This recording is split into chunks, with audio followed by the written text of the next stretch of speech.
now. So welcome guys, I hope people are gonna start refreshing right now. And send out a quick tweet.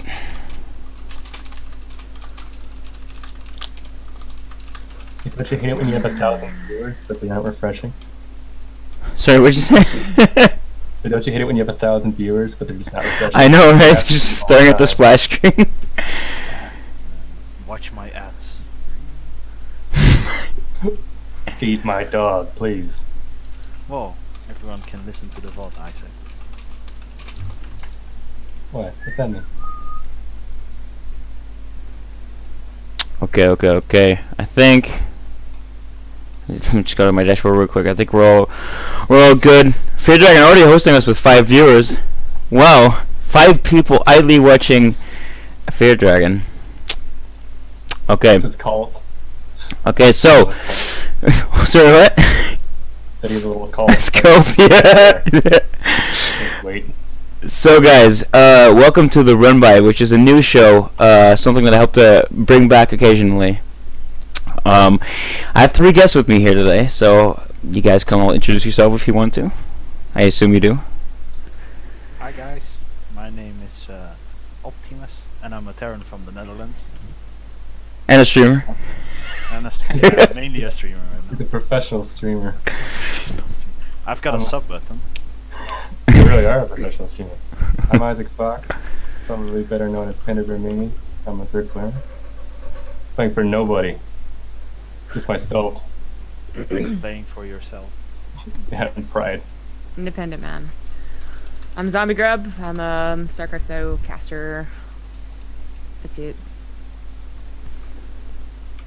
Caster / host? Yeah. Alright. I mean, I've never hosted anything. What? Really? Oh, March. Apparently your mic. Yeah, I checked it. I'm reading chat. I'm on it. I already turned it down a little bit. Okay, yeah, I did a quick sound check right before, but I'm sorry if it's still a little bit itchy. I'm adjusting on the fly. So if anyone in the chat has any feedback, please let us know. I'll fix it. Try to fix it anyway.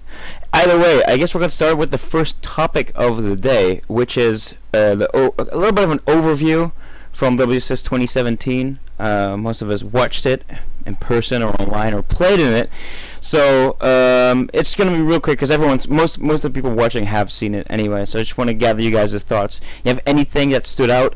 Anything you really want to say about what happened in the past year, I suppose, the WCS year? Let me get the Liquidpedia for the global finals. It's the whole year.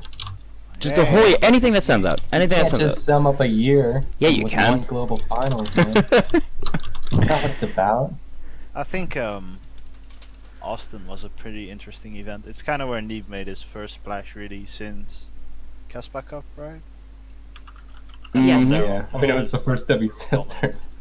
Well, yeah, but he kind of bopped out of IEM earlier that year. Yeah. I think he barely lost in the groups. I can barely remember that tournament, to be honest. Yeah, this year's a whole phase for me. I just remember Rogue doing really bad in the beginning of the year and then totally turning it around Yeah, at the end of the year. and And second half. and That's the big thing that I remember. Nurture's kind of the other way around, for example, right? Nurture did amazing in the first half of 2017, and he kind of fell off a little bit later on, and he came back for BlizzCon. So, do you guys think BlizzCon is... well, obviously they're going to continue doing it, but do you guys think it's actually a thing that someone can qualify in the first couple of months by just being extremely good or actually winning a tournament? But because StarCraft is so volatile, people aren't really like on top for super long. Do you think it's a good measurement of skill to have a BlizzCon at the end of the year? Oh, I mean, it's still easily one of the best players in the world, right? Like, looking at the global finals, I think Kalizer is very interesting as well. He was never really at the top until around Jönköping, Valencia, where he started putting up sick results. And he kind of was still one of the best foreign Terrans, but until then, nobody really looked too much at him. I think the fans, we all knew he was really good, but it's kind of a shame how he turned out in the groups. So it's It's pretty difficult to say, like, because there's such a time difference, right?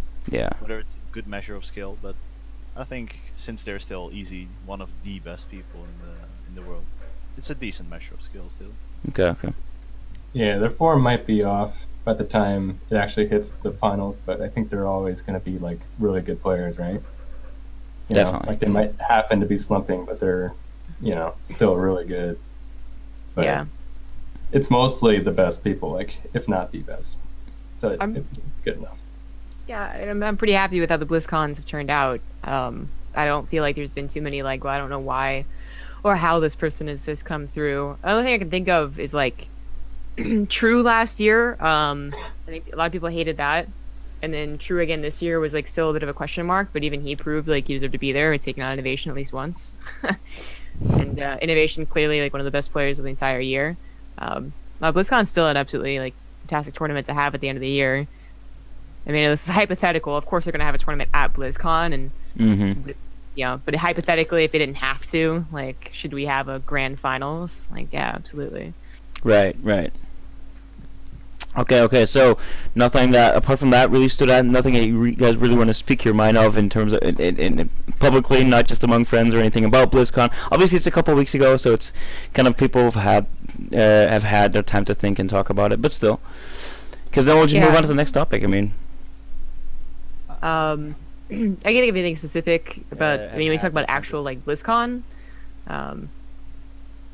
in just BlizzCon, yeah. Yeah. I think it just there's nothing like there were some technical issues to be honest, and there's more than what appeared on stream. So I just know the backside, like the casters had some extra difficulties, but that's not really here nor there because I think the stream still got the best result possible, the best product possible. But I do think that Rogue winning was probably the worst storyline. As much as I love Rogue and watching him get better and better, there's nothing interesting about him winning other than being like, well, you really are the best player in the world. Congratulations. Which some people really like, I know, but there's the same people that like I feel they don't like they're so into StarCraft, right? They don't consider like anything else. They're like, yeah, the best player wins. That's all I always want. Top 16 Korean players too. Like, fuck this, foreigner guys. Like, this is the best. And well, I don't necessarily agree with that, but I guess at one point or another we're going to talk about the fact that it is still like eight foreigners, 8 Koreans. Yeah. I think that was the third best thing to happen was Rogue winning, to be honest, because it was either like, the best thing would be Sue winning, in my opinion. Second would be a foreigner winning, whether it was a laser or special. Right. I think Rogue being the third is just because of how bad he was in the beginning of the season. He was terrible, or a year. I mean, he was awful. It's like I can't even say all the things on stream. It's so bad. But like, you know, I think it being ZVZ is what really hurt. If it was, you know, if it was anything else. Yeah, that's true. But I feel like even TY, like TY and Gumiho both got the signature series, and they were in the top 8. So that also could have been 2 of the finalists. Instead of a foreigner, obviously a foreigner winning would be one of the biggest storylines too. But TY, there was forever. There's 2. TY was the like, you know, maybe only wins tournaments over a certain prize pool, and he had like a cool signature series. Gumiho is like this old guy. He doesn't do very well most of the time, and he's getting like everyone's hopes up. Rogue, the only thing is that he was the best player, and he was the only Kespa player, which we kind of forgot, I think, as a whole. And that was kind of cool. That, you know, we could have like pushed a little bit more that Kespa still rules all or something. And here still wins. That team house is still doing it. Yeah, I guess so. But I feel like that was the only interesting thing about it. Yeah, I think we got kind of unlucky with the bracket draw. Before probably best players at the tournament being all at the bottom. Yeah, and the 2 Mm-hmm. Do you just think there should be a different way to do the 8 round of 8? It was random, right? It was just pulled out of a. I think they should have done it based on seeding. I don't think they should have done it randomly. Well, it was seeding though, like a little bit, right? It was 1 versus 2, like always. Yeah, right? It was 1 versus 2, and A versus A cannot happen, so it had to be A versus B, C, or D. Right. So it was kind of seeding, but like, yeah, I know what you mean though. Yeah, that shouldn't have happened. I think that was a big mistake. This time they got especially unlucky because literally the 4 best were all at the bottom, but It's a bit unfortunate. All right. And people don't really look at that. They just kind of see that as an excuse, I think. Yeah.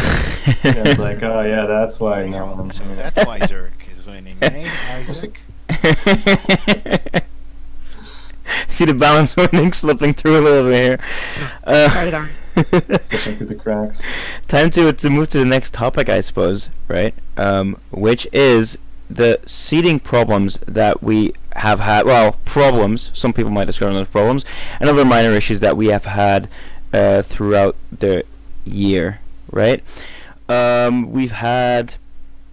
I think the thing most people know about most is about TLO and Neeb, who have kept meeting. I think 3 times in 3 different WCS events over the year. They kept meeting very early on in the tournament, causing TLO to drop out every time, and that's because they were staying the same seed throughout the year, right?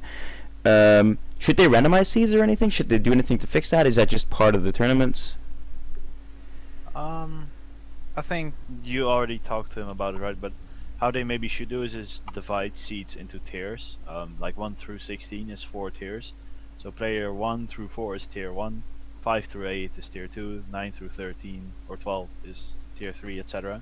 And then just make it so only player 1 from tier A can play tier B 2. So that you don't keep running Neeb into special, round of 4, Neeb versus TLO in group stage 3, stuff like that. Right. Now it was the same match, it's pretty much the same bracket every time, except for 1 or 2 people. Okay. Anyone else's thoughts on that, or any other issues that you might have encountered yourself or thought about, or? Do you think that the round of 16 and above being most of the same people was simply because of seeding, or do you think that this actually was a true testament to people just being solid throughout the year? No, I think it's really bad how they handled group stage 3, because if you play group stage 1 and 2, you have to be there at like 10 a.m. while group stage 3 people have to play at like 7 p.m. So you're already there for an entire day, and then you still have to play 1 full group stage. So it's in almost all scenarios, all group stage 3 players advance over 1 and 2, just because they don't have to play like potentially 12 or 14 games already. So there's still too much favoritism to people that have won in the past, because this was I think it was a much bigger issue 2 years ago. God, whenever Polt was like at every single fucking tournament. Okay, that was probably the worst when it came to like seed invites. But I think it's gotten better. It is still, I guess, a problem. Well, the reason it's so bad is because they're doing seeding off of WCS points, right? And no one gets any WCS points. Like, honestly, we're not getting any from anything, even the regional challengers or anything. And if you don't get run a 16, you don't get any WCS points. It's really hard to make any difference. Like, even if you made those tiers, no one would move anywhere. Like, it'd still be better, but no one's moving in like WCS points. Like, if they made it a little bit more inflated and gave a little bit more to everybody, I think it would make a big difference, because some people just bomb out and lose instantly, and some people will get to their group stage and you wouldn't know the difference. Yeah, I think the start of the year also has a huge deal about that. Yeah, if you get it's true. If you get a good seed in the beginning, you're done. Yeah, if you start off with like 2k WCS points at the start, like you're set for pretty much the entire year to always have a good seed, right? You get spoon-fed a fucking seed. It's insane. So, I'm not sure how they should change that, but I think for one, what they should do is play group stage 3 on day 2, because right now it's me especially, because I got to group stage 3 both times and I had to play like all long games. I was like done with group stage 2 as probably the latest group every time, and then you have to play immediately with like no break, so it's like almost impossible to advance all the way. Yeah. Okay, so no real solution up ahead, because it is part of the system then, right? It's just we can minimize these losses, I guess. But they can definitely solve it. They but you need an extra day pretty much. Yeah. Or they have to play one part of round of 16 on B stream. Yeah. And then do round of 8 onwards on A stream. Yeah, that could work. That could definitely work. But that would require a B stream. Well, they already did it for Montreal due to EU viewership. Yeah, that's true. It's not out of the possibilities. It's really not it's not liked basically by production, to do that, because round of 16, like they're pretty greedy about it. Yeah, technically, like there's super long casting days for it, but there's a certain point, right, where it's going to be like production over players, like product over players, which is, I mean, you say it like that and it sounds like there's no good way to it, but it's the truth, isn't it? Like, absolutely. Yeah. That's I mean, the there's stream. an argument to both, right? Like, if you don't have good production, like you can have the best players you want, but you won't get anywhere. So that's definitely true. I don't know. I'm not sure how they should solve it, to be honest. Well, adding an extra day probably would be like the best way to solve it, but it's probably never going to happen. I mean, that's why. What was your experience at the IEM in the beginning of the year, right? Because that was actually how long? That was like 5 days or something. Yeah, I mean, it lasted. IEM was really well done, actually. Yeah. You had 2 groups on one day, and you had to be there like set times and stuff. Yep. And their schedule was almost perfect, I think. But there were more players at IEM than WCS usually, right? Was a run of 64, officially a run of 72, I think, right? Wasn't it 96? I'm not sure, but there were a bunch of people were already qualified, and then 64 people had to go through open bracket. I remember that. Might have been 96. But basically, yeah, it was really. It was, I think, over 6 days even. The first 2 days were group stages, and then I think they went over to a round of. Was it round of 12? No, it was 5 days. It was 5 days. Okay. Yeah. So they. I honestly don't remember, but it was really. I remember it being really good. Then there were 1 or 2 days of breaks, which had media days, right? And they did all the videos and everything, and then they had 2 days of StarCraft again, right? So it was very, but it was spaced out very long as well. And a DreamHack obviously can't do that. So, but it was, that was a really nice tournament. Obviously, Katowice next year is going to be really, really big again. So I think we should expect something similar. Looking forward to it though. But yeah, that's definitely, but it's definitely an outsider in terms of tournaments, I think, right? It's a once in a year kind of thing. Yeah, exactly. I don't think WCS will be pushing that at all of their events. Actually, especially because it's a production day too. We actually brought up having I guess you guys brought up media days, right? So basically having another media day so that casters can talk to players. Even that is vastly less expensive, I think, than actually doing a production day, like 4 days of actual live production. And there's also, I'm sure people will argue also over like viewer fatigue. I know the casters were pretty they really worked hard for the IEM event.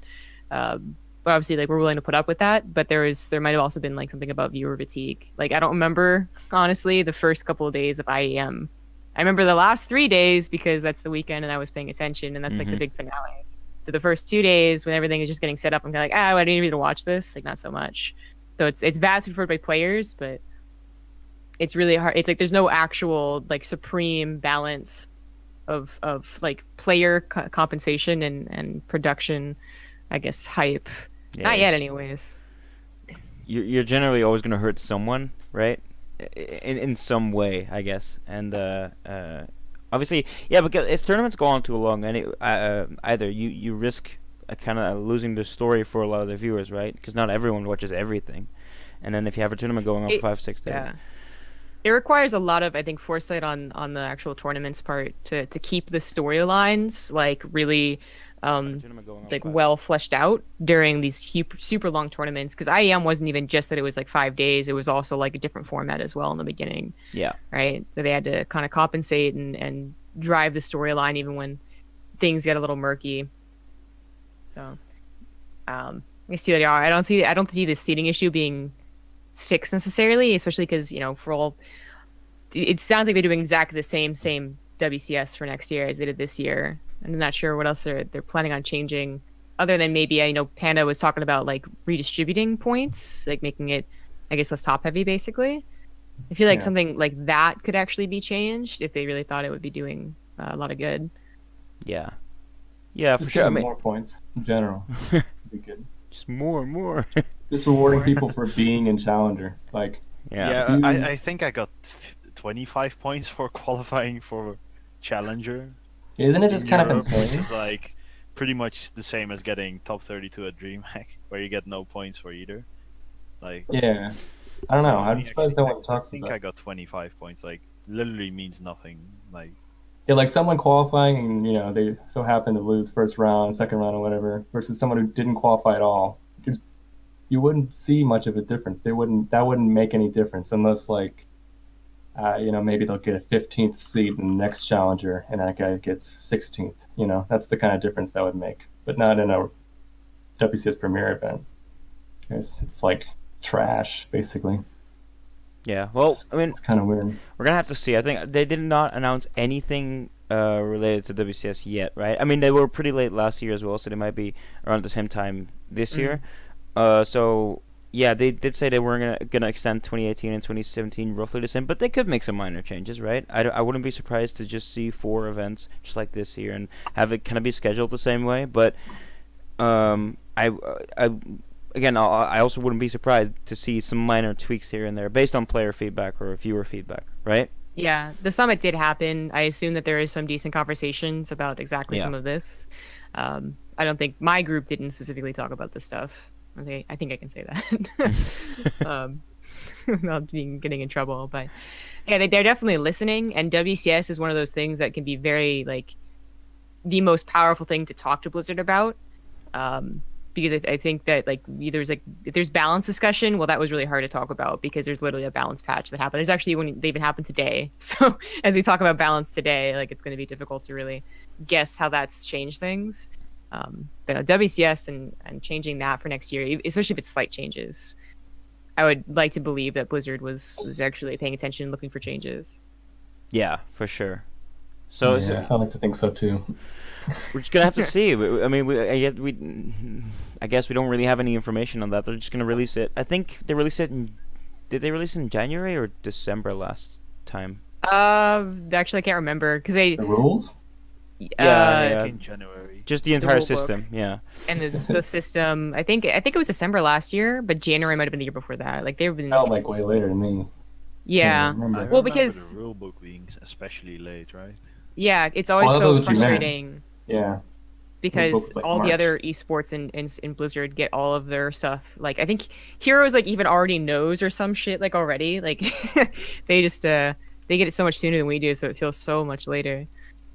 Yeah, it's crazy. I don't know how it happens. We're like in the WCS tournament, not knowing the rules. That's happened before. We're like, Yeah. Can I do this? I don't know. Well, you can't tell me I can't because it's not in the rules. There aren't any for rules. sure. I can't recall something specifically, but I'm pretty sure something like that happened this year. I can't Yeah. remember an event, but I'm Yeah, it does sound almost certain familiar. that something happened about the rules. Yeah, it's happened, man. it's real. Was It's that like Boston? There was something. I know for sure. Well, like like Scarlet a real and life Jay, meme. Scarlet and No Regret have like been like the responsible for at least 2 or 3 rule additions to the rule yeah, book. they added rules, dude.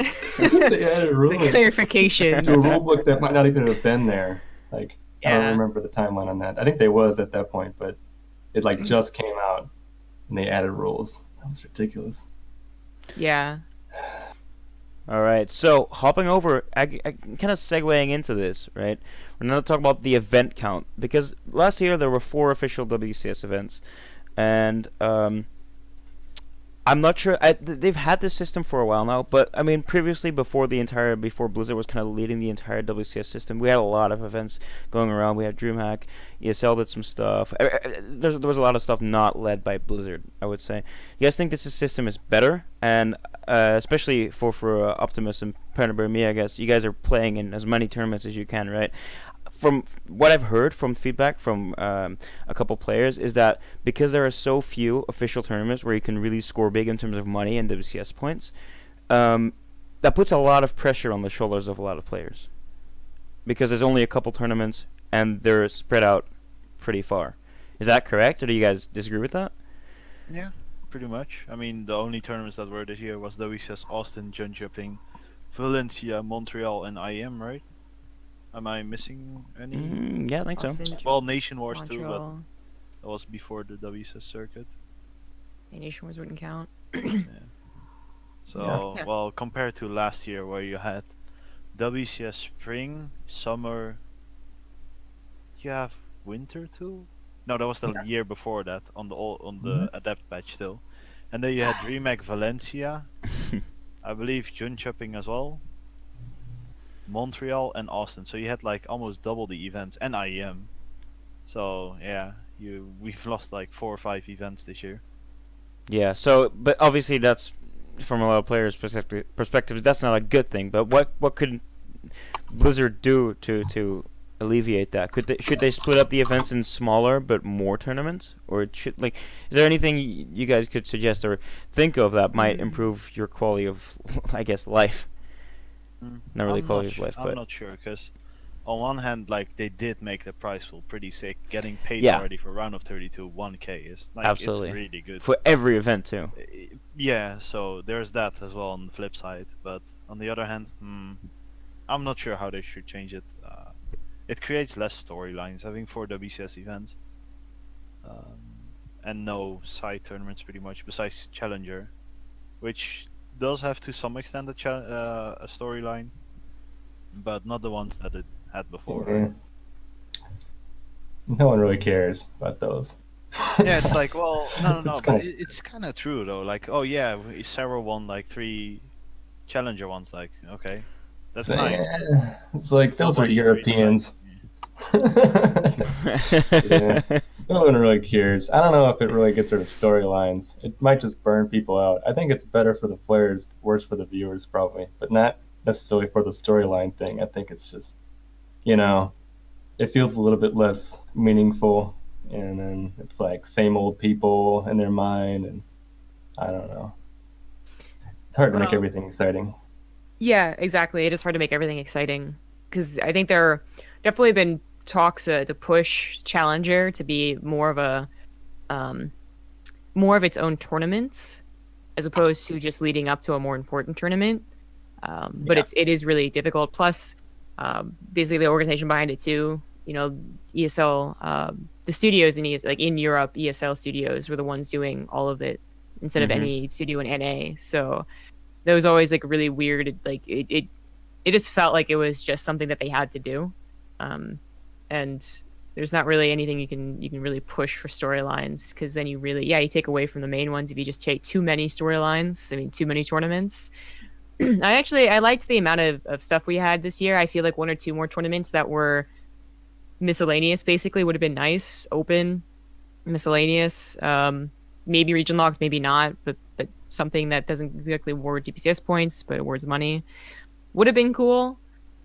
But I know there's to actually run a tournament, right? They can't just be like, well, we're going to choose a venue and choose a day. Like, they have partners that they work with. Yeah.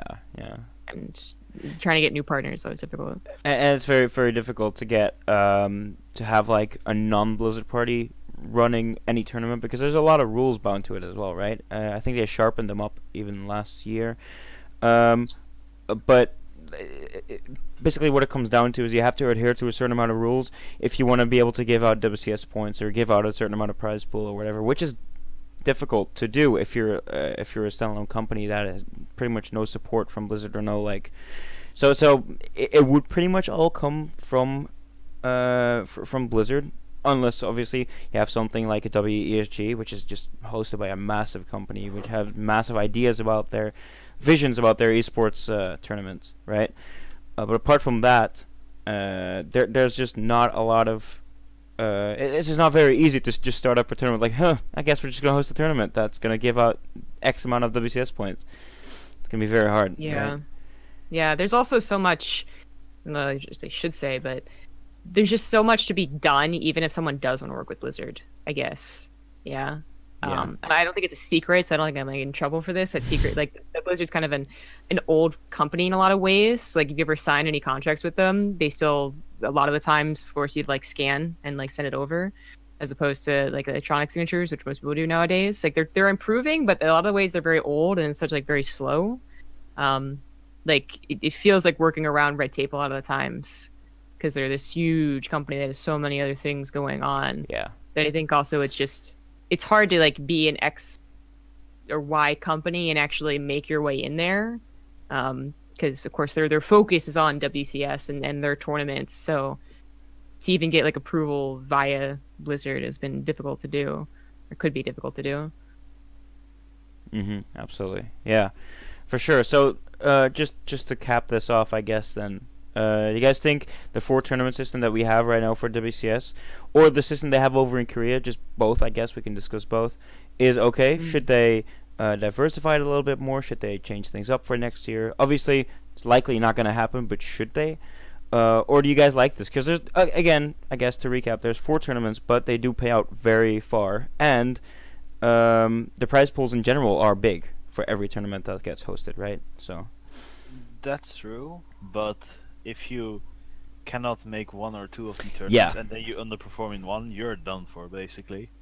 So. But then again, if you can't attend to 2 of the 4 tournaments, or like, where are your priorities? I guess, right? Well, if you're European traveling to NA for a tournament, of course, you're not even guaranteed money. Is like really risky. So you're pretty much missing out almost always on 2 tournaments already right now. What if you cannot make one of the other 2, or you underperform in one? Well, then you're pretty much done for, right? Yeah. Yeah. I think what a lot of people think going to Europe, like it's pretty much unheard of, right? It's insane. It's so expensive. Like going to EU is way more expensive than going to NA. Yeah. I don't know why. So I guess they're favoring EU then. It's not as good as ours, is it? Yeah, it's just it's so imbalanced. Like talking about StarCraft, it's like StarCraft. That's the real imbalance. I think a lot of people think of improving Challenger and like making it different to like improve the fact that there's only 4 like big premier events, but I think that doesn't really solve the problem, because the problem would be that these other like lower level players aren't getting in, and if they aren't getting into these premier events, that means they didn't qualify for the Challenger either. So it's like, I don't know. I think a lot of people kind of thought like, well, let's improve Challenger and that'll make it better, because it'll be like there's 8, but that I think this kind of makes the rich get richer. Yeah. So it's like, what do you do? Challenger is already very for the top people, right? Especially in Europe. I think in NA there's some like up and comers who have a chance at the WCS, but Challenger. But in Europe, man, like there's like 12 people pretty much making it every season already, and then there's like few people accidentally making it or barely missing out. They accidentally cheese too many like plus 40s. Like you my know? first run call. Whoops. Yeah. That wasn't supposed to work. Yeah. Air Dragon brings up, do you guys like would putting more money in Challenger help, basically? That's kind of what I was talking about. Maybe it wouldn't they really should help. extend the amount of players for Challenger. I think that would help it more than anything. Oh yeah, they So- increased the player pool. Yeah. Still keep the slots for like keep the prize pool as it is right now, but maybe instead of 16 players, make it like 32. 22 or Yeah, something make like it that, and then have 32 like is like a lot, right? But like 20 maybe or make 22 it like or something. 22 and have the top 6 get a bye in the first round or whatever based on WCS points. I could see something like that to have it a bit more even. I don't know, something like that could work, I think. Yeah, I mean, I absolutely get the point about Europe. It's funny to consider how vastly different the challengers are region to region, but yeah, Europe's like the same people over and over again. Where NA, it's you expect like 4 people, like Scarlet, Neeb, what was the first 2 I could think of? Masa. I was gonna say Masa, but And and then Semper, I guess. Semper or like Jon Snow's been like doing really well. Like, but yeah, like you start Philly. running out of names a lot quicker than you do in Europe. But they want to keep the formats in the Europe, same. It's for all of pretty them. much one of the 2 Terrans. Well, it's not really the same for all of them at all. That's not true. They don't want to keep them the same because only EU and NA are the same, right? Yes. As far as formats go. So why Yes, can't but they just change those? NA and EU are both the same format. They don't want to change EU's format for NA. Why not? I think it gets too confusing. I mean, the whole thing about like, remember WCS 4 years ago is that it was just like you had like the fucking like Venn diagram with a bunch of crosses on it that didn't make any sense. But now they've streamlined it so that even though there is NA and EU, you can still follow the foreigner circuit as it is without too much confusion. Did they just assume no one watches Taiwan and like Australia, so Yes. it's fine or something? I mean, Yeah. Literally, that's literally it. it's kind of silly though because they make all regions equal when they really aren't. Like it's quite clear that That's really EU messed up. and NA are by far the better regions than the other 2, I think, right? Like C and Yeah. East Asia. Yeah, but then of course the ideal, right? They want to bring people up as opposed to, you know, like instead of giving everyone $100, they want to give the people that have $0 $10 more. You know, like Europe, it sucks that they're a little capped out on players, but to increase like that, but not the NA, because NA is fine, okay, like now, like I don't think they do that. But if they increase Europe, they increase NA, and I guess it still is more opportunities for everyone. They could change it, but I don't think they're going to change it per region. I mean, you can always swap things around. Like, for example, in Latin America, only top 8 gets paid out rather than top 16. So they could always make it like 22 people in Challenger or something like that for everything, and just like change the payouts, right, to be maybe a bit more top heavy, and then base. Yeah, no one would care about that. Participation. Be pretty good. Yeah. I could see something like that being a more elegant solution than just being like, nope, this is fine. And not keeping everything the same seems a little, I don't know. Yeah, especially when you look at C. C is a really good example. IAGA, Cipher, and Probe have pretty much been dominating that region. I think it's fair to say, right? Yeah, but it's like a three-way tie between them, pretty much, right? Yeah, like they're all of them won one of them. Yeah. Yeah, those regions are super underrepresented. Yeah, it's because their format's confusing, man. Why don't we just give them It is, yeah. this confusing format? We should just keep it all the same. We should keep everything the exact same format. Well, like it actually is. It's difficult to follow already. Like 2 regions, NA as a whole, and then EU as a whole, and then to also branch that into C and Copa and Taiwan. That would, yeah, it is actually hard to follow. Wait, but C Challenger is different. They start with the round of 8 rather than the round of 4. Yeah, it's really different. So they already changed it up. They made 14 people or 8 instead of the regular 16. So Yeah, that's already a bit weird. that's what I'm saying. Like, there's a lot of stuff that's like different. Yeah. And Taiwan does round robin. Like, you know, Yeah, those like, the regions are They were different. like, nah. I love round robin. But ultimately, when you get to like the time when storylines are being created, because I would say that storylines really aren't created, right? Unless you're like really involved in a StarCraft in those regions. They get to be really involved in StarCraft to know what those region storylines are. No one's paying attention until they make it into the next step, right? And so they don't actually they have room to experiment because they're kind of being shoved off to like That's true. do your own thing and try and make this work. Yeah, it's kind of. I think in the past, and I'm talking like 2012, 2013, the regional stuff meant a lot more. I think a lot of people have already spoken about that, but we had like specific things for like the Benelux, which is obviously where me and Vincent are from, or like from Germany or whatever. That was all very, very interesting because you did have that build up into the regional stuff like EU and NA. And also, for example, I mean, there's the ladder challenger, right, which I did a couple shows for last year, and I plan to do it this year again. But people just, and I do notice that some people that there's actually is more attention to it when people are aware of it, but people just aren't aware of it because it's not being promoted anywhere. You can't even see it. The ladder challenger is obviously just happening on the ladder. It doesn't happen anywhere else. So it's a lot of this stuff is kind of like hidden, and I kind of get the feeling from Blizzard that they don't really care about it being like very out there either until they start getting to the big tournaments, until people are getting qualified, right? I have a feeling people Blizzard doesn't really focus on that at all, and therefore people don't care about it either. Obviously, they're all pretty short term tournaments as well, right? Because they have to run for every single WCS event, but still, there's not a lot of attention being given to any of those events, which is kind of sad, I think, because the regional struggle is still pretty interesting to watch, I think, but I don't know. I'm not sure if Blizzard will want to pay more attention to that next year, because obviously that's not necessarily any additional tournaments, but it is still because it's more of a qualifier for tournament, but it is still more StarCraft to be watched if they promote it right. Well, the one problem with like we're getting into like the nitty-gritty details, I guess, is that you do run into oversaturation at some point. Like the actual WCS Premier tournaments do not take up that long, but then you add on Challenger, and then you add on ladder qualifications, and then you add on all the other yeah. regions that don't even get focused right now. There were plenty of times where Taiwan was already competing with another challenger. Like Taiwan was competing with North America or something. I forget what it was. Yeah, But that's true. like it was already happening, and they've actually acknowledged that, and like they don't want to do that accidentally anymore. But then you run into the smaller leagues too, the ones that are run by the grassroots organizations that don't want emphasis put on these smaller things. Or if it is, it has to be like a very timely thing. And the one problem with any huge company is that you can only give so much prep time to anyone. Yeah.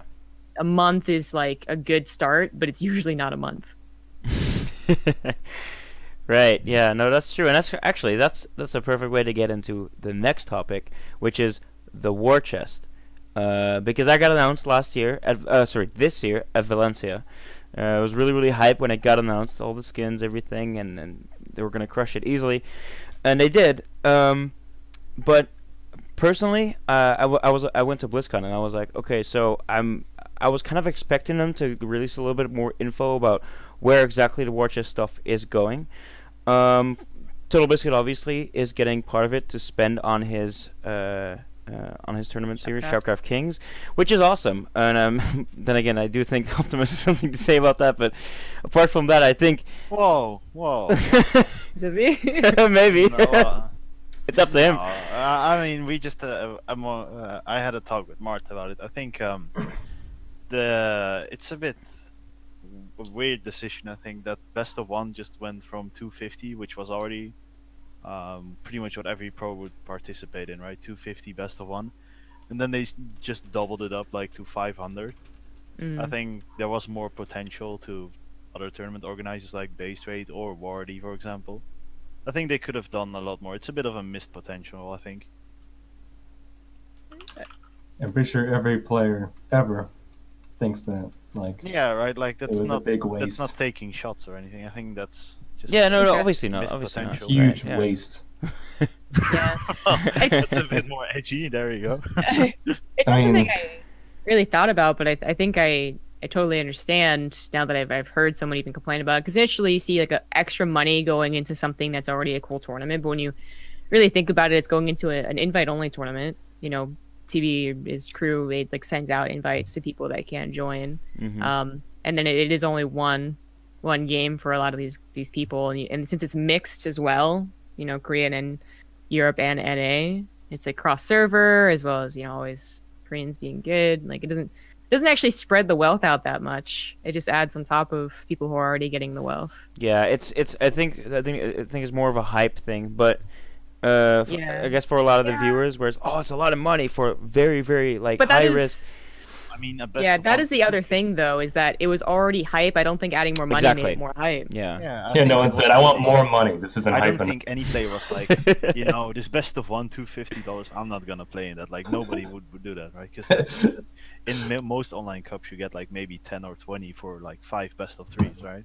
Yeah. Yeah. Total Biscuit So- messaged me, but I thought, nah, it's not worth the time. You So, know? like, I mean, I they're making additions to it and spending the war chest money, but I think they could have done it a bit better. There's still this huge downtime period from like October to February where there could have been a lot of tournaments, not even offline, but maybe online, like Yeah, weird yeah. formats or whatever, or even just like Yeah, no, that's helping the mid pro tier scene, like not quite the top heavy guys like the top Koreans, but more like like the- you. well, Oh, you're a big- streamer. Never mind. He's a professional streamer. the top NA and Europeans, or maybe even a bit of the mid tier scene. Like, if you're not gonna feed the spoon to the mid tier people, eventually that scene will die out, and then who's the next generation of pros, right? Yeah, so that's what I was kind of getting into, right? We know they're funding StarCraft Kings, or at least partly. They're funding StarCraft Kings, I think, fully now, right? With the war chest, which is awesome. But except, is that all that the war chest is going towards? I don't think so, because there is a lot of money with it, right? Initially they just said, oh, we're just gonna help fund tournaments. We're just gonna help create Yeah. tournaments with it. But are they going to do that with with different tournaments, or are they just gonna like help support tournaments that are already out there? Because I don't think we got that much information on it afterwards, which personally I thought was kind of strange. Not suspicious or anything. I'm not blaming them for anything, but I'm just wondering. I think a vast majority went to BlizzCon production, right? And the event setup.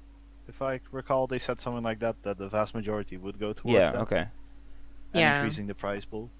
It's either that or Total Biscuit's gonna have Shotcraft Center for 30 years. 100 We're just shows. gonna keep doing King of the Hill. Long Yeah. after WCS is over, he's gonna be In the hosting. blue trunks. In the top Yeah. left corner. It's gonna be all virtual. It's gonna be great.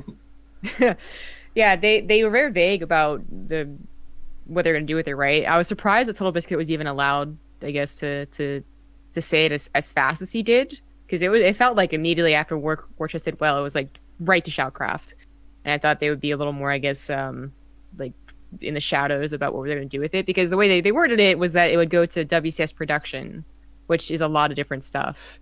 Right? They didn't say they were going to make more tournaments. They didn't promise smaller that's true. tournaments and more money. And from what I've understood from different people is that they are spending on some different smaller tournaments and then not spending it on other tournaments. Like they're being a bit choosy with where they send the money, but they are sending it into other non-production value endeavors. Just Yeah, that Shotcraft is the which I don't mind, because there's a lot of stuff you can do with. What was it, $500,000? Which, how much did they raise in total? Because obviously you didn't get any updates afterwards anymore. But I'm sure I think they raised way more. they raised over. Did they raise over $1 million? I'm not sure. I think they never published the final. Yeah.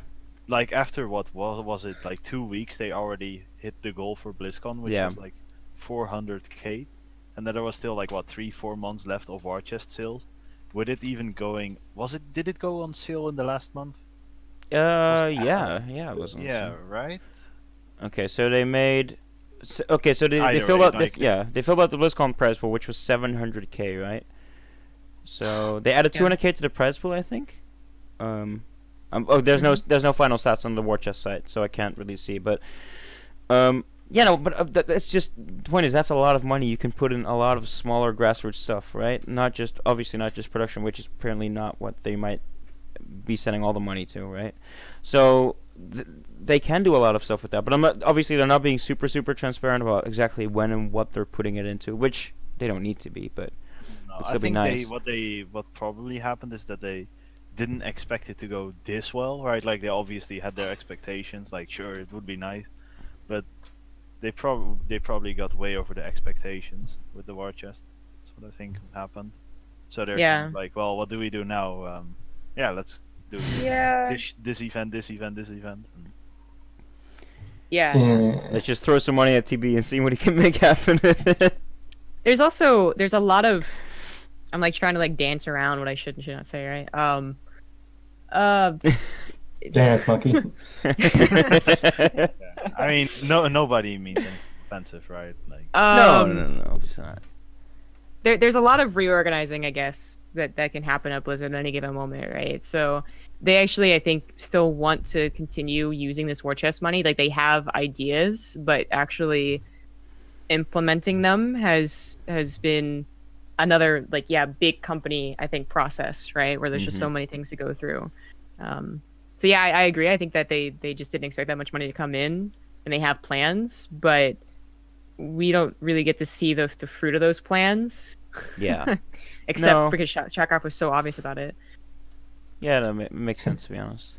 I mean, they did announce another war chest at BlizzCon. I don't think many people saw it because they had one StarCraft panel outside of WCS at the very start of BlizzCon, like right after the opening ceremony. It took like 40 minutes to find it, and it was already halfway done. But they did say that they were gonna make another war chest with like another skin pack for every race, and for 2018, right?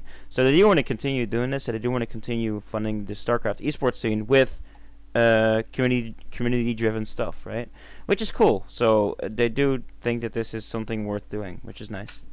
Obviously, it's money that goes into their pockets. So it's always nice for anyone, but they're making promises to spend it, right? So I mean, Blizzard making a return on like the years of investment, like it's with especially going free to play. It's always have some some income getting back, right? So they're not obliged to give it away to tournaments, but what they're doing is good, and I'm sure they'll figure something out that's probably the best for most people involved. But I guess time will tell, right? Time Yeah, will let's tell. hope, you know. Yeah. There's no For like our sakes. suspicion or Yeah, if what the war chest does to give them money to continue finding it worth already. They're already spending tons of money like in a lot of different tournaments. Like they have it all propped up. If it just makes it more worth for them, then that's a good use of the war chest. oh yeah. No, I don't think. Well, I obviously don't know the numbers, but they're definitely not. I don't think they're breaking even on StarCraft 2 esports alone, right? Which is definitely what the war chest would help with. And even if the war chest is just like to gauge how much interest there is in StarCraft 2 esports, which definitely right, because if there's a lot of people who spend their $10 or $20 or $30 on that war chest, that means there's a lot of people who obviously want to support the scene or like cool skins, I guess, but and want to put more money into StarCraft. So if anything, it's that, right? So yeah. Yeah. No, I agree. I think them having a return of investment is nice. It adds some in-game collectibles, gives some incentive to throw your money at Blizzard, which is always nice. Yeah, I any mean, more I think ghost of skins. all companies, I think Blizzard handles their microtransactions probably the best. Looking at some recent EA Battlefront drama in it, I think it's fair to say that Blizzard has always cared for their customers, right? Or at least wants the best for both sides. I don't know. Not sure how to say it, but I think it's fair to say that Blizzard is trying their best. Yeah, and This is StarCraft. they're definitely with the microtransactions, as you say, they're not trying to step on too many toes like a lot of companies are, right? So they're being very cautious with it. Quick side question before we move to the next topic: do you guys think you should be able to disable skins in game or not? Actually, the war chest skins, I guess specifically. pretty but- funny because I got a mail 2 weeks ago, and it seems like Blizzard is reaching out to pros on what skins should be banned in pro Oh. tournaments. Oh. And I was like, oh, that's interesting. Good So it deal. seems like they want to reevaluate their Okay. skins because this year you had no ability to play with skins. Like you were told by the admins, like, Yep. hey, no skins, right? So maybe they want to like get people their opinions, see what skins that people like, and then just ban a few of them. Oh, I For love the example, Baneling Zergling and skin. Roach. the Roach skin is very imbalanced. You cannot tell if there's tunneling claws. Yeah. Zerglings is harder to count. But I think those are the main two. So whether they Yeah, want to Zerglings fix are things, crazy. or... huh? Maybe Sorry. fix them or just ban them. Probably the best. Yeah, way to just ban them. Yeah. Because at the start, whenever they released a lot of skins, they were whenever they just banned all of them, even before the most of the before the war check, because the war check has really brought the most, I guess, the worst skins in terms of competitiveness into the game, right? Even before Yeah. that, they banned skins, which kind of felt like shitting themselves, because why would you want to ban something that you want to promote, right? Obviously, it's free advertisement, right? yeah. But obviously now with some of the skins being a little bit controversial in terms of like competitive advantage, that makes sense now. So they do need to figure that out for sure. But yeah, they're gonna release 3 new sets with the new war chest in 2018. They said. Obviously, we don't know when that's coming out. Probably halfway through. Might be with Valencia again. Don't know. The know. Dark Immortal skin.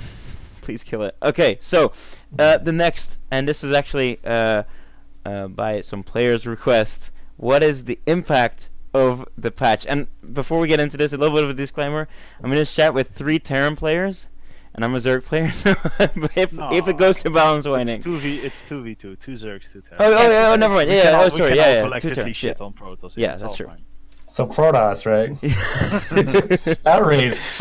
So Alright. I don't want to just talk about like exactly every single change, but just the impact this new patch already has or will have in the next couple weeks or months, right? Because obviously it's going to be a while before WCS 2018 starts. The first event is not going to be for another 2 or 3 months, but they seem to be fairly quick with throwing around more changes because they just released a patch today or tomorrow for Yeah. EU.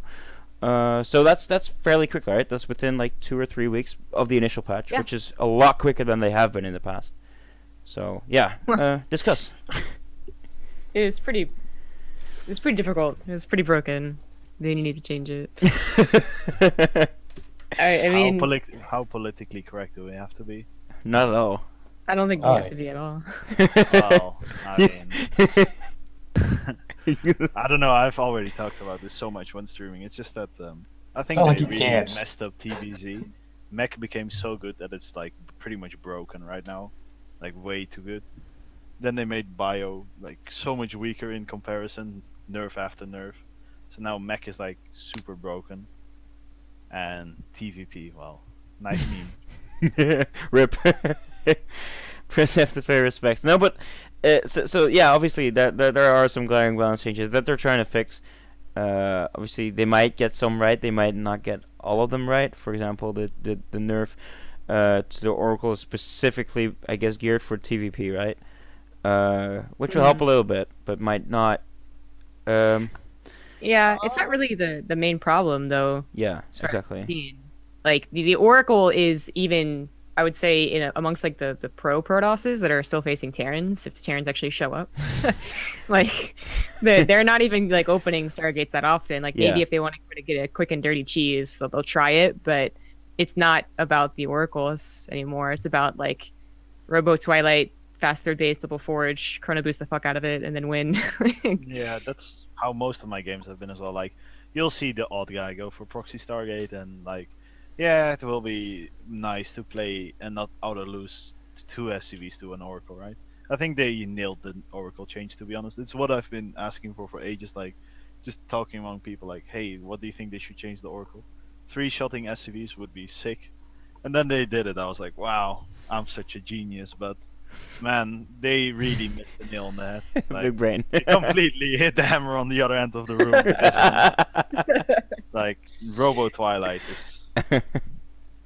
Yeah, it's Chrono Boost seems to be the worst thing, and just the fact that they made Stalkers mini immortals. They also changed the shield battery cost, which I like. I'll just say, like, I brought this up. I was like, 75 minerals for the same health and shields that Pylon seems really absurd. Like, right? Like, you're gonna change that, and I think they've always had an idea that they would, but even that doesn't really matter. This is like the bunker change. Like 100 minerals is still damn worth a shield battery. It's like you proxy a pylon and 2 shield batteries. It's still very little investment. Yeah. Instead of proxying 4 shield batteries, you'll just do 3, and you're like, hey, what's up, dude? No, but like, I think what they should change from talking to most protos. Some people think starting with 0 energy that has some problems with PVZ.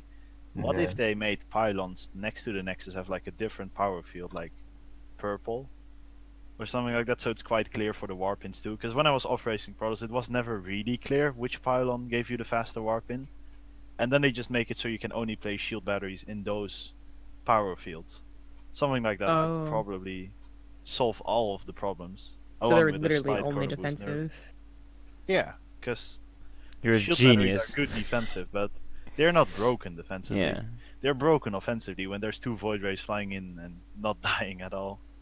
Nothing. Yeah, but do you not think that might be a little bit too complex for someone who isn't like super competitive? I mean, it's already in the game with Warpin. It's already right there, like. Yeah, sure. But can we get Vince? It'd be the only building that changed.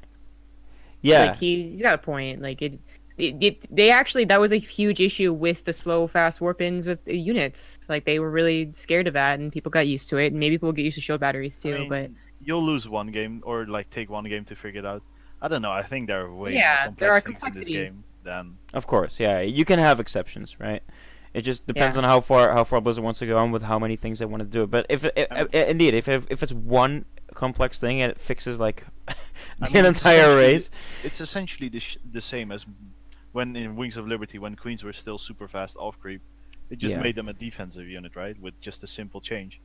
Like that's how you literally solve the entire meta pretty much. But I'm not on the balance team, so. I don't know. I'm just sipping my tea. I may be overlooking something or being too biased, but I feel like that would pretty much solve everything. It might. I mean, but it is one of the extreme changes that they really don't like doing, right? Like changing an entire like rule of StarCraft, I guess. I imagine what they'll look into after this recent nerf is maybe like rate of regen, because that thing actually out regens most DPS. I would say they're not a fan of extreme changes, but then they buff Protoss so much that I'm like, well, this was this was numbers though. Like again, like it's exactly changing a rule, like so-called rule of StarCraft. But even if they change the rate of regen, even if they change it to a defensive structure, there's still the Stalker is the main problem. from all the games I've Yeah. seen. I'm not sure how they should tweak the Mhm. Stalker. Maybe I think it's just synergizing too well with everything. Shield batteries offensively, warping, Oh. making them so fast, and Yeah. the fact that they're little immortals with blink. Like, They absolutely. I want to like bet money on this, okay? Because I think it's the easiest first solution, but not a full solution. I would bet money that they get rid of the upgrade difference as the next move on Stalkers. Because right now they get +2 instead of +1 per upgrade, and when you Chrono Boost upgrades and get +3 before the Terran has 1/1, like that's Yeah, it's kind of I ridiculous. think they That's what they ridiculous. should do actually when Hearthstone talked about it was make Chrono Boost. What is it now? 10 seconds. Make it 20. Yeah, it's 10 seconds. So it's more spread out. So it still has the boost speed, but it's more spread out over the time. That's basically old Chrono, which I agree. No, because it was 50%. This one is still stronger than the old Chrono. I looked it up. The Wings of Liberty Chrono. This It one was like is still. it was like still half weak. the. Yeah, it is, but like it was double the time and half the Chrono. It'd be I think it was 50% boost over 18 20 seconds seconds. or something like that, and this one would Wow. be. I don't know, but it would still be stronger than the Wings Chrono for some reason. I don't know why, but Wait, really? Not the same thing? Am I dumb? wait, Whatever. let me Google it. I I'm checked it the pretty other sure day. it's just it would still be stronger even if put over a long period of time. But not as strong, right?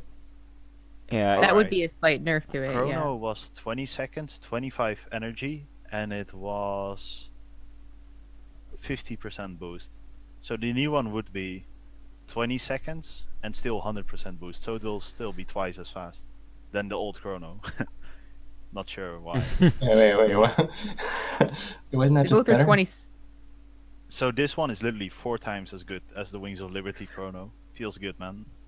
Wait, but wasn't Yeah. it? But wasn't that was back when Blizzard seconds was a thing, right? So maybe not quite as much. Well, yeah. So that was like what? 16 my God. and a half Oh, seconds. man. I'm trying to play devil's advocate here, though. It's No, still obviously, pretty much yeah, double. it's still. I'm really already good. really bad at this stuff. I can't. And it Yeah, had I 25 can't. energy, but the can't do energy this. regen was faster. So All I know is it's bullshit. That's all I know. What it is Protoss. now isn't good. It needs You know to be that meme of changed. the guy who fell off the bicycle and started crying? Yeah.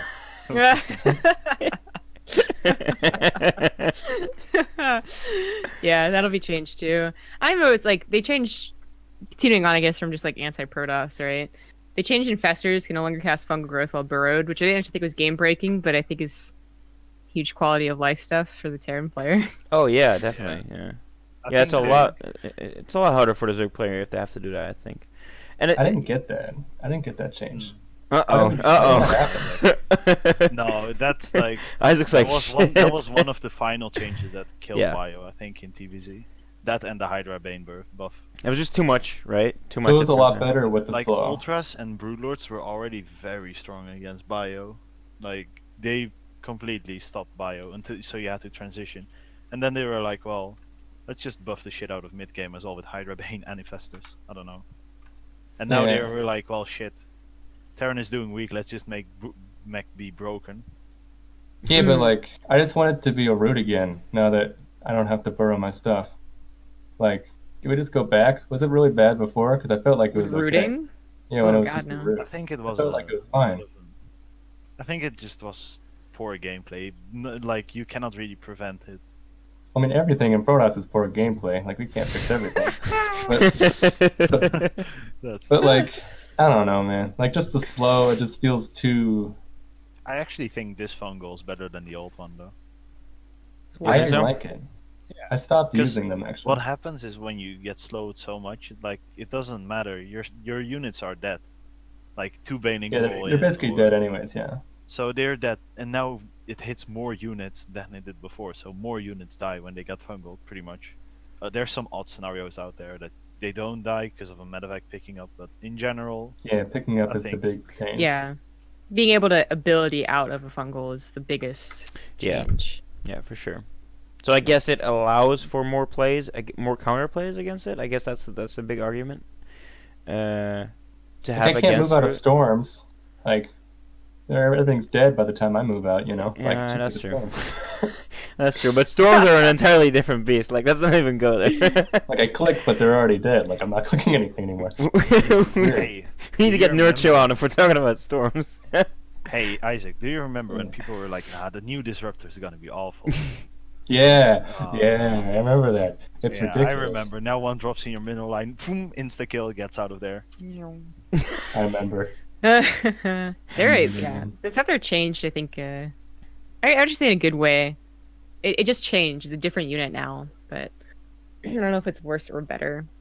We see it think every that so is often. More of a harassment unit now against Terran than before. It's less In of a. fights, he still dies, Yeah. tanked, Well, it's funny. In PvP, like it seems to be actually the most drastically changed. Take a Blink Stalker to Disruptor again. That if that comes back, which occasionally it does, then it guarantees the hit.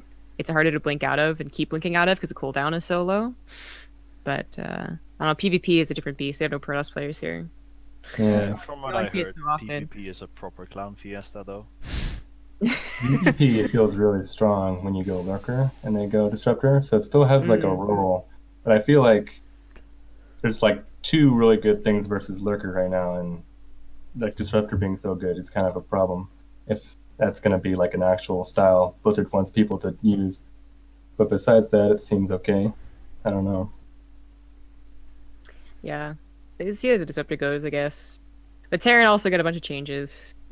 Ghost is specifically got a bunch of changes, and then Mech, I guess, kind of got changes. I don't understand the Drilling Claws cost reduce. That's I don't know what they were thinking about when they did that. So does anyone have any ideas? Maybe if we make them cheap enough, people will use them. No, I just don't understand the minor because they want. Yeah, exactly. So what they did, what their aim was with the minor was like, okay, we need to stop these game-ending moments, right? So if we just make mines be revealed, they will stop being game-ending. What they forgot is that you still have the medevac to pick up the mines. So harassment-wise, they're still as bullshit as they used to be, and they're just non-existent in fights now. So Yeah. I'm not sure. Yeah. So what did Special Also, suggest they again? did something sick, by the way. I don't know if anyone noticed yet, but the Widow Mines, they stealth nerfed the shit out of them. You can only now target fire when they're fully burrow. Meaning, like, if you drop more than 2 mines, you're never gonna be able to target fire. They, like, I don't know why they did it, but you cannot target fire mines properly anymore. Yeah, Wizard does stuff like that sometimes. Wait, what did they do? I don't know why. Okay, so before when Yeah, you started yeah, to where was burrow, the you target? could target fire, right? Now it has to be fully burrowed, meaning Oh, you have no. half a second to target fire. And you have to do that with multiple mines. It's like almost impossible. Wait, but did they do that on purpose? As maybe a bug? It's not disclosed in the patch note. They just kind of were like, yeah, let's just do this. Yeah. They must have just thought, like, we didn't actually want that to be a thing, so we're just going to change it What? now. But that and is not like tell one of the anybody. most amazing things about Widowmine. No, but Yeah. that's like one of the hugest problems about mine drops was that you could target fire multiple mines. Like, if they would revert the mine drop back now, like, mine drops are already much weaker now. Mhm. Just because of that change alone. Like, Yeah. Yeah. I'm not sure. The only thing they did was completely kill off mines in TVP, where their only role was to deal with charge lots. Like, people were like, well, why don't you just make Hellbats now and buff them? Somebody actually suggested me something very weird. Was like, if you have Hellbats, make them have eBay upgrades, so they're like the solution to charge lots. But why would you do that when you already have the Widow Mine as a solution to the charge lots? Right? Or am I Yeah, missing something? yeah, I guess. Yeah, I don't know. Hellbats would be more consistent if you could actually make them consistent, but I don't know. We Then it saw makes an era TVZ of weird. Hellbat usage versus charge lot. I don't remember when or why, to be honest, but I remember seeing mass Hellbat bio against charge. Yeah, it was Hellbat Marauder. It was early, Yeah. I guess, harder to swarm. It was mainly because of the maps, though. Very open maps. Well, I was gonna say what was the problems was that the Widow Mine still kind of goes along with the idea of MMM, which is mobility, multi-pronged attacks, and harassment, and Hellbats do not. Hellbats are slow, can't even be picked up because they're 2 at a time instead of 4 at a time. Like they didn't mesh very well as far as the actual idea of the style went. Yeah, and they're very clunky, I feel like. Yeah. Using them. Yeah. Their target Yeah. firing, their fire rate is completely different than the other units. Yeah. I don't know. They just didn't feel right. They didn't. So that's why I brought up like the drilling clause seems like they just entirely again like missed the mark on why widow mines aren't good anymore. Because I agree that what Optimus said, like they still do the game ending damage potentially because they still get that one shot off, and that was the biggest problem anyway. So the first shot got 20 probes and that's game over. That can still happen, but now they just don't have any other role. I don't see why they would think drilling claws would help that much at all. That anyone like they've seen anyone, but then they chrono boost and then they get them back. So now it's kind of evened out in a weird way, right? Expensive to just have a throwaway unit for tanking charge lot damage. I don't know. Yeah. 2 supplies. If they were 1 supply, I could see this nerf being justifiable, but even then, it's a really gimmicky unit already. Like, I'm not sure. I think it's a bad change. They should revert it, I think. Yeah. Just completely revert it? Just not mess with it anymore? Just go back to what it used to be? Well, I mean, we have no counter to charge lots now, right? Yeah, no, yeah. I have to go triple factory tank to even have a chance of taking my 4th. Because otherwise you can get overrun by gateway units. Yeah. Since Liberators don't 2-shot Stalkers anymore. Rip. Yeah. Rip. Right, so apart from like the individual changes, because over the past 20 minutes or so, we've really focused on the changes that have just recently gone through. So a little bit more of a macro overview. Do you guys think the game will stabilize a little bit more in terms of balance and in terms of like how pros actually want to play? Because for example, you Optimus, you don't obviously you have a really big hate for TVP right now, which is completely understandable. A lot of Terrans do. Before the actual WCS, the relevant WCS events for 2018 will happen, do you think Blizzard will be on point with? Because the recent patch came through like, well, the patch from today / tomorrow comes through very, very fast, right?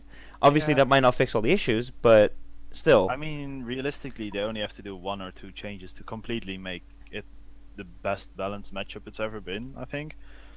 Removing the Mothership Core was the best call. But then they overcompensated, so they just kind of need to tweak a bit of numbers. But if they leave it as it is now, and wait for the meta to settle, I don't think it will happen. There will just be even more abusive stuff, like proxy shield batteries and stuff. I already saw some nice clips from Hero's stream. Hero's doing some very interesting and innovative gameplay. A War Prism with a probe making shield batteries. Yeah. Fear Dragon coming in with the really, really, really nice comments. Ravagers should be able to corrosive bow while burrowed. And they should be able to burrow move, right? I agree. When you think about it, like... burrow charge. They should have the bile upgrade again. Like in beta. You guys remember that? You go mass Ravagers versus mech and you kill tanks. Was it extra range, right? Yeah, it was extra range. You could kill tanks with biles without getting hit. Oh, man. I think they should bring that back. No. Listen, I just listened to like 30 minutes. Well, if they bring that back, then we get tank evacs back. This is why everyone hates Terrans. Well, can I have tank evacs with this tank, please? I listened to this like for like 30 minutes of why Terran's been bad, and then I say one thing and everyone just shuts me down. This is why you guys are just we whiners. suggest something reasonable. No, it's just your twisted mind, man. I'm hearing the same thing. I'm not taking anything of it, Isaac. I'm just trying to like do some perspective right now. This is what you sound like, man, with this mind stuff. Crazy. I want my units to be used. I mean, come on, man. I haven't used half my units for like a year. But for real though, if you were to reintroduce that upgrade, that would pretty much just say but like or something like that. That basically gives Zerg a better counter to mech, like before Broodlords. What that would do is then that would force all Terran players to keep playing mech, right? Because bio is just unviable. So do you guys think that, and then we'll finish up with the balance discussion, but do you guys think, because right now mech is just the only big thing happening in TVZ right now, they should focus on bringing bio back to where it used to be in terms of its position, or do you think they should really just work on what they've got going for them right now? I'm not even sure how they can make bio come back, to be honest. They I have don't to think it's possible. or buff so many changes, like well, if you nerf Hydra Bane, you still have Ultra Broodlord, which was already the first problem for bio, right? When people started playing mech. So I'm not even sure how they can possibly start to bring bio. It's kind of like they're changing the game in a way where bio just gets pushed out. Yeah, which I think is unfortunate because bio every viewer preferred bio, right? Pretty much every viewer at least. Every Terran prefers bio because you can excel more with your skill with bio. Every Zerg kind of hates mech because it's boring, it's campy, less rewarding, less skill required. So like pretty much everyone hates mech, yet they're still pushing for mech. Like I'm not sure. Yeah, I've always hated that they push for mech. For some reason, they wanted every option available in every matchup, and that didn't even exist in Brood War. Which I think about a half a year ago, mech was possible. It just wasn't as used often. It was already in a decent state, and then they nerfed the swarm host even more, and boom, here we are. Well, I want them to, like, regardless of, like, this won't fix TVZ for bio, but it's such a quality of life thing, and it made no sense to do it in the first place. Bring back the old Marauder. Like, for the love of God, why did they ever change it in the first place? They didn't mention it in Legacy of the Void releases. You just had to play the game to realize, like, oh wait, the Marauders changed. They added a dumb graphic to it as well. It didn't make any sense. The animation changed as well. Like, the Marauder has been fucking, like, wrecked, and no one even bothered bringing it back up because the matchups still were okay, but bring it back. If they were to buff the Marauder a bit and nerf Hydras, I think bio could actually make a comeback in TVZ. Now that the Infestor got nerfed as well, I think if they were to buff the Marauder again or revert that change, I still can't understand why they did it, because they buffed everything and then they nerfed the Marauder for. They buffed every Zerg unit and nerfed almost every turn. And then they were like, well, let's make Adepts 2-shot SCVs. Yeah. Can't see that going wrong, right? Yeah. It was the weirdest start to Legacy of the Void when there's no reason to change the Marauder. And then a couple of Prodosses were complaining because of, I think, Maru's drop Marauders on Colossus. Yeah, but yeah. That's obviously not a problem anymore in Legacy of the Void. I don't understand. I want my Marauder back. Well, maybe if they were to buff the Marauder, they should maybe revert the Colossus again. I don't know. That light change seems very silly. It makes Marine Tank impossible to play, and it makes Marauder stronger. Like, while Marauders are already not strong. Yeah, it's definitely a ZVP thing. Yeah. I'm not sure. Yeah. I think it's pretty weird that they ever changed the Marauder. Yeah, it shouldn't have happened. It was another self nerf. They didn't mention it, but it was a lot more obvious than that Widowmine thing, which also kind of sucks. But yeah, where is Zerg at, anyways?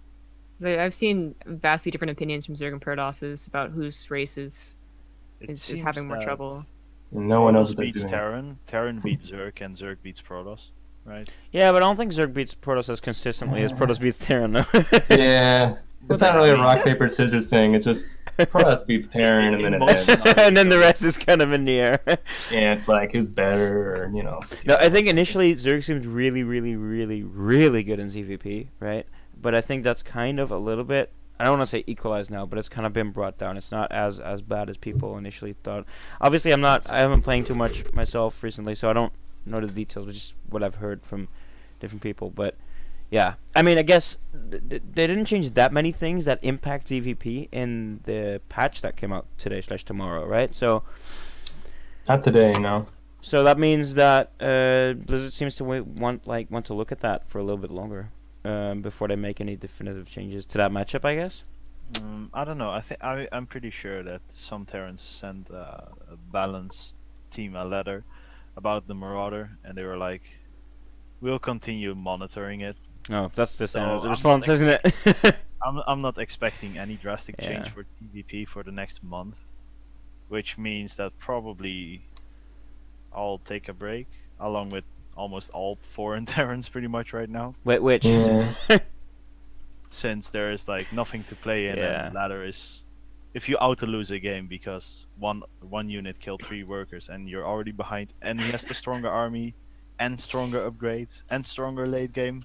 This is like, I don't know. Like, I make jokes about leaving America, right? With all the shit that's going down politics-wise. My dad's like, you need to stay. Like, we need smart young people to stay in America and help. And I'm like, Optimus needs smart young Terrans to keep playing this game. If this continues for 2 more weeks, I'm out of here. I'm playing League of Legends. I'm joining Pili and Dota. like every Terran. Yeah, here I come. Everyone knows what's wrong. Everyone knows how to fix it. But if you don't do it, then So yeah, that's the thing, right? But that's why I've been positively surprised by how fast they want to push a patch this time. I hope they Honestly, keep that those up. changes aren't that great. Like, I mean, it was quite obvious that the 2-minute 50 Oracle time. Yeah, for sure, but still, when it's you still have a two positive Marines sign out. compared to like, just think back, like reminisce with me for a bit, Optimus. Go back to Yeah, 2012, I remember. January until like July, where nothing changed. Longer. How long was Broodlord Infested? Well, end of time? end of Years. 2011, I think, right? Wasn't like 9 or Long 10 time. months. Yeah. Yeah, so Felt very like long a time, time and they extension. didn't do anything. So I'm happy they're at least on top of it. Broodlord Infestor was late game. TVP starts at the 2 minutes already. But that means you have less time to waste, though. Yeah, Yeah, but in that's TVC the at good least you thing. had 8 minutes of enjoyment before the effect. Now you have 1 minute of non-torture before it starts. All right, okay. Let's go to the final topic of the day, which is just closing thoughts and looking at next year in terms of WCS, in terms of StarCraft in general. What are you guys looking forward to? What do you guys hope changes? What do you guys hope stays the same? Just anything really looking forward to the next 12 or so months of StarCraft. Anyone? I'm thinking because we were talking about WCS for a while and then we kind of started shifting on. Yeah, I know. That's what. Yeah. Have to make the transition. Let's see. It could be balance-wise start as well. I with mean, anything. Katowice making a return around February, March again. Will be interesting to see how that one goes. I think the first tournament is always very important, but they haven't published anything regarding official stance on WCS 2018. Mm-hmm. Yeah. So it's like assuming they do it the same. It's 2 NA, 2 EU events. I think it's a bit of a shame. Lots of missed out for both parties. Like in the past, EU was already dominant, always dominant with tournaments, and then they started to include NA, and now they just did it 50-50. I'm not sure. I hope they kind of change it, but if it's like this, it's okay, but a bit missed potential, I think. All right. Is it my turn? Sure. I mean, it's anyone's. Just yeah. I hope they keep Lurker like it is. I want them to buff the Lurker. We're with it. going back. Fucking Isaac. No. I really like it, man. The quick. If you see a Lurker on burrow and burrow, it's like poof. You don't even see an animation. It's like smoke. Yeah, the I like new that. Lurker, with the upgrade is insane, actually. It's like on wheels or something. The It's crazy. first experience I had with that was watching a GIF from Penguin playing, and he just burrowed his Lurkers yeah, like what a good next. sign, man. Did you see it? Yeah. It That was was a good sign. beautiful. I think it's good, and I also think it's the reason why Bio's not so good. I think Lurker's low key, really good. Yeah, but I hope they don't nerf it. I think like. I'm sorry I have to do a little bit of balance talk because like I didn't get to talk at all. You know, no one wants to talk about the cert. But like, Hey, I brought it up. I gave you a chance. yeah, I was zoning out, I guess. But like, this like shield battery stuff is just like they get like 5 seconds to react. It just seems a little bit crazy that they don't have to react for like a long time to like stuff attacking them. I just think it's a little bit weird. But I guess there's nothing you can do about it. You know, the shield battery itself, if it gets tweaked too much, it's just too hard. And Chrono Boost obviously has problems. Those are the things I really want changed in 2018. Everyone else talking about tournaments. I'm Yo, just can like, we talk about the heal per second on the shield battery? Oh, okay, here we go. Yeah. it's just a little too Why much, is isn't it 4 times higher than the medevac or something like that? Like, you can literally move a void ray into 10 Marines, and it's like, hey, what's up? Yeah, you can just like not react. Like you could be taking a bad fight, but it wouldn't matter if you were under shield batteries. It just seems like a really bad thing. It's just Yeah. really, really strong. For Like us, it makes it's up built for a on lot. foundation for Yeah. bad stuff, like terrible design, and they just Never have to thought I would say replace it, but it. I missed the mothership core. Wait, I don't know. you I mean, just it's- said No, none of this was for me. No, Optimus, you just said like 2 No. minutes ago. I actually playing against the mothership core actually required some kind of skill because they had to look at home to. Yeah, they had to Focus. click stuff. Now, You're right. now they literally just build shield batteries and they just. You don't have to even click anything. It just Something happens. overlooked though is that it means they can focus so much on attacking that their warpins are always on point, and their micro is much better, right? Because they can just only focus on attacking. So yeah, that's scary. Can we talk about how Protoss has 2 recalls? What is up with that? That just seems like too many recalls. I don't like staying like one recall. About the Now there's recalls. 2 of them. It's such a free out of jail card. Like, They're on 2 different cooldowns. Does anyone realize that? Like, no one's talking Yeah. about recall. Like, Well, there was a couple of late game EVPs where you get to discuss recall plus recall, and like it was weird. It's- You know, recalling to the mothership, sorry, like again, Arbiter was weird to see, and then recalling outs was. it's so safe. And then the mothership recall is energy based instead of cooldown based, because at least that's going for the Nexus. It's like you had 2-minute cooldown. But yeah, it's really safe. It needs to be higher energy too. Like it's Yeah, like 50 energies. 50 energy. That's a chrono boost, man. Like, what is that? Like, this is Yeah. like I have to choose whether I'm making fighting units or drones. They can like attack and chrono boost like just as much like into probes and like be pressuring me and like having better economy than me. It's super funky. Like I just need to tweak it a little bit. I don't know, but I like lurkers. Hope they keep lurkers. For 2018, So I like lurkers. I like lurkers. Please don't. I heard like a whole long rant, and then he's like, "Yeah, I like lurkers." Like, just, Yeah, thanks, Isaac. just stay away from my units, man. I just don't. So, It's all I have from quitting this game is these couple units that I have in my hands, and just don't mess with these units. That was a Another- good change. another thing that someone brought up that I forgot about, but like is notable in every game that I've watched, is the vision, the surveillance mode. There we go. I call it siege mode. Surveillance mode, and the observers is also like really sick, because they don't have to worry about chrono boosting out as many immortals or robo production. They just chrono boost out 5 observers, and then they just put them in surveillance mode. No accidental F2. All the vision in the worlds. Like there's actually, I feel like that's going to be a more substantially larger buff than is realized right now in both matchups versus Terran and versus Zerg, because it makes it easier, I think, to deal with lurkers too. Yeah, what's up with that observer change? I still don't Yeah. get it. At first, I Yeah. thought it was gonna be a Robo Bay upgrade. Like, okay, sure, a bit of a niche upgrade that you get in the long run. Like, maybe for late game TVP to spot tomb drops. And then they were like, let's just give this ability for free. I was a bit confused because Mhm. there's literally no downside to it. You put one under your main, one at your third, have one with your army, and you'll never get caught off guard. You don't even need to spread pylons out. So I don't know. Yeah, I think they're a surprisingly big issue. They should at least get rid of the range buff, but also I don't know if it should even just exist at all. Like I you feel should like be something like- punished for that, for F2ing, if you would do that. Something like that should actually reduce the range even that it gives. So like it's a Yeah. static They, detector. they Yeah. initially did. I even think reduces it rather than no punishment at all. I don't know. That feels very weird. I'm not sure where I heard it. It might have been at the StarCraft panel. Might have been online somewhere. They said they wanted to. They introduced that observer mode, the static mode, to help casual players, right? Like not the not the top master, grandmaster players, right? Obviously, you have Right. all that stuff under control. Obviously, they knew they were going to impact the competitive scene with it, but I guess they might have thought like, okay, this is worth the trade-off.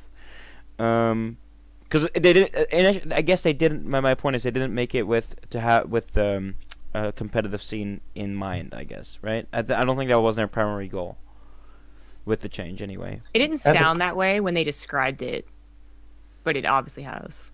Yeah, definitely. It does have, and it might even turn out to be a bigger deal as time goes on, right?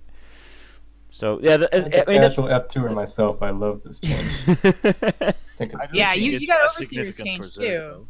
Because for Zerg, it's like, well, when do you ever have an overseer as a spotter unit on your? I actually haven't used it yet at all. I don't Yeah, know what like it's for like. Zerg, it's if that ability was given to Zerg, I would be like, yeah, meh, niche ability, get it, sure. It is But given to Zerg. Protoss? Yeah. Yeah, but I mean, they gave it to both, and I was like, well, an invisible detector that even gets bone Oh. aggression. I was really confused. What I like is when I see their observer, but it's sieged, so then I bile it, but then they can't react in time because it's sieged. That's my Yeah. favorite thing I'm about sure it. that's great. Isn't that great? But I feel like It's the best. That's my the real- favorite so far. then the extra sucky thing about it is not even just like how powerful the actual unit is that it's now so much easier to access. The robo used to be something that was really important, I feel, for non-observer production. You're getting into Colossus, or you were getting a lot of Immortals to help your Gateway army because it was too weak without Immortals, and now you have mini Immortals and Stalkers and Chrono Boost in case you do miss that you lost 4 observers. So you chrono boost the robot once, and it's like, okay, they're my 4 observers back to immortal production. Like, yeah, that's one of those small things that I think is actually one of the biggest reasons Terran is having a difficult time. Every single time they try and do a drop, it's scouted. Every single time that Zerg tries to run by, like, it's scouted. Like, yeah, observers are overpowered. You know what? yeah, I they're don't just think super shield batteries overpowered. was the problem. I think it was actually. It wasn't that they could see everything in 15 seconds ahead of time just to not react because they have shield batteries. It was the vision. Yeah, that's probably something you'll see in like a couple months from now, but no one's going to care about now, unfortunately. Like, no one has the foresight to be like, oh, this is actually kind I of think people are just overlooking it because there's many bigger problems. Yeah, than it, there's, yeah. Yeah, like recall Oh, yeah. and Chrono Boost. I think recall affects Zerg mainly.